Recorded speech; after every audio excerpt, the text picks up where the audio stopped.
আমাদের প্রবাসী কল্যাণ প্রতিমন্ত্রী নুরুল হক নূর তার একটা বক্তব্য শুনলাম আজকে।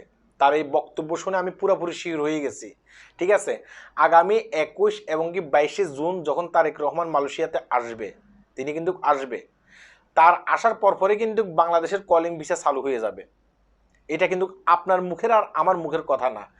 আজকে আমাদের প্রবাসী কল্যাণ মন্ত্রী আমাদের প্রবাসী কল্যাণ প্রতিমন্ত্রী আজকে একটা সাংবাদিক সম্মেলনে এই কথাগুলো বলছেন।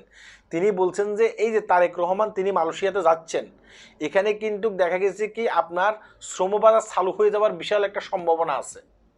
অর্থাৎ চালু হয়ে যাবে, তারা 99% শিওর, তারা কিন্তু 1% আমাদেরকে বলতেছে না। আমরা কিন্তু শিওর হয়ে গেছি।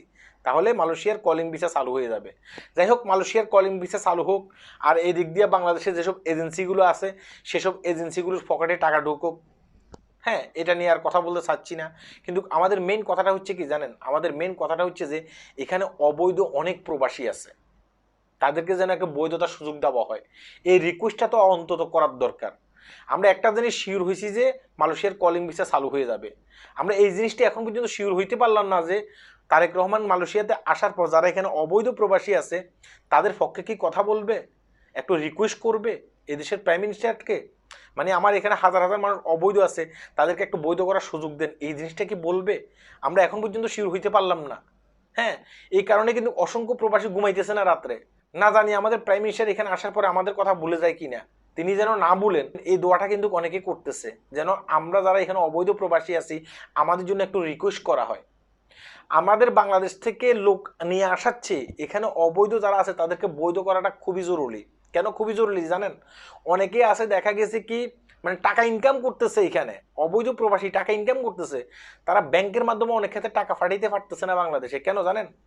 কারণ ব্যাংকের মাধ্যমে টাকা ফাটাইতে হলে অনেক ক্ষেত্রে বৈধ ডকুমেন্টের প্রয়োজন হয়, তাই ব্যাংকের মাধ্যমে টাকা ফাটিতে পারে না। আর ব্যাংকের মাধ্যমে যদি টাকা না ফাটিতে পারে তাহলে বাংলাদেশে কিন্তু রেমিটেন্সের খাতায় এই প্রবাসীদের টাকা কিন্তু যুক্ত হবে না, তারা বিকাশের মাধ্যমে ফাটায় বা বিভিন্নভাবে ফাটায়। হ্যাঁ, এখন যদি তাদেরকে বৈধকরণের সুযোগটা দেয়, অনেক ক্ষেত্রে তারা ব্যাংকের মাধ্যমে টাকাটা ফাটাইতে পারবে। এটা বাংলাদেশের অর্থনৈতিক শাখা কিন্তু আরো একটু সচ্ছল করে দেবে। তাই আমাদের বাংলাদেশের যিনি প্রধানমন্ত্রী তারেক রহমান আছে, তিনি এখানে আসার পরে প্রথমে তার রিকোয়েস্ট করা উচিত যে এখানে যারা অবৈধ আছে তাদেরকে যেন একটু বৈধতার সুযোগ দেওয়া হয়। কারণ একজন প্রধানমন্ত্রী যখন এটা বলবেন, এটা কিন্তু অন্য একটা দেশের প্রধানমন্ত্রী এটা মানে নজরে রাখতে পারে। ঠিক আছে, এটা অনেক ক্ষেত্রে রাখছে। আপনারা যদি অতীত নিয়ে গবেষণা করেন তখন আপনারা দেখবেন যে অনেক দেশের প্রাইম মিনিস্টার যখন মালয়েশিয়াতে আসছে, আসার পরে রিকোয়েস্ট করছে, তার কিছুদিন পরে কিন্তু দেখা গেছে কি অবৈধ লোকদেরকে বৈধ করার সুযোগ করে দিছে।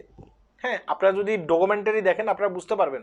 তাই আমাদের জোর দাবি থাকবে এইটা, আমাদের প্রাইম মিনিস্টার যখন এখানে আসবে, এখানে আসার সাথে সাথে যেন আমরা যারা এখানে অবৈধ প্রবাসী আছি আমাদের জন্য যেন তিনি রিকোয়েস্ট করেন। এটা হচ্ছে আমাদের মেন দরকার।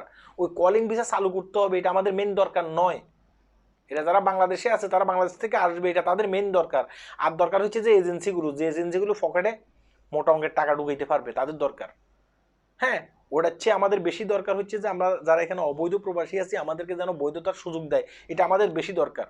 আপনারা সবাই আপনাদের জায়গা থেকে ভিডিও বানান প্রধানমন্ত্রী আসার আগে, যেন প্রধানমন্ত্রীর মানে কানে এই কথাগুলো যায়, যেন এখানে আসার পরে এই রিকোয়েস্টটা তিনি করেন। এটা আমাদের দরকার। আল্লাহ হাফেজ।